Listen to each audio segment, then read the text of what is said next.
மாநாடு நடத்துறதுக்காக ஏகப்பட்ட நெருக்கடி கொடுத்தாங்க. சேர் கொடுத்ததுல இருந்து எல்லாமே நெருக்கடி கொடுத்தாங்க. ஏங்க அத இல்ல, நான் என்ன கேக்குறேன், பிரஸ்ஸுக்கு இதை தவிர வேற கேள்வியே இல்லையா? நானும் இல்ல ஒரு நிமிஷம், தமிழ்நாடு முழுக்க டெய்லி பிரஸ்ஸை சந்திக்கிறேன். இந்த ஒரு கேள்வியை தவிர வேற கேட்க மாட்டேங்கிறீங்க.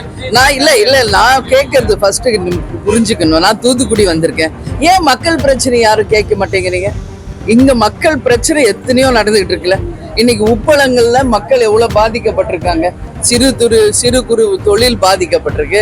கப்பல் தளம் அமைக்கிறதுனால உப்பு தயாரிக்கிறவங்க பாதிக்கப்பட்டிருக்காங்க. எத்தனையோ சட்டம் ஒழுங்கு பிரச்சனை இருக்கு. ஏன் அது மக்கள் ஒரு பத்திரிகையாளர் மூணாவது தூணுங்கிறோம். ஏன் மக்கள் பிரச்சனை ஏன் கேட்கவே மாட்டேங்கிறீங்க? ரெண்டே கொஸ்டின் தான் நான் டெய்லி பிரஸ் சந்திக்கிறேன். ஒண்ணு கூட்டணின்றீங்க, இல்ல விஜய்ங்கிறீங்க. ஸோ அந்த ரெண்டுக்கு இனிமே என்கிட்ட யாரும் பதில் கேட்காதீங்க. பல தடவை நான் அது பதில் சொல்லியாச்சு. ஏன்னா நான் வந்தேன்னா மக்கள் பிரச்சனையை என்கிட்ட கேளுங்க. மக்களுக்காக தான் இங்க அரசியல், மக்களுக்காக தான் இங்க ஆட்சி. மக்கள் நல்லா இருந்தா தான் இந்த நாடு நல்லா இருக்கும். புரியுதுங்களா? நன்றி.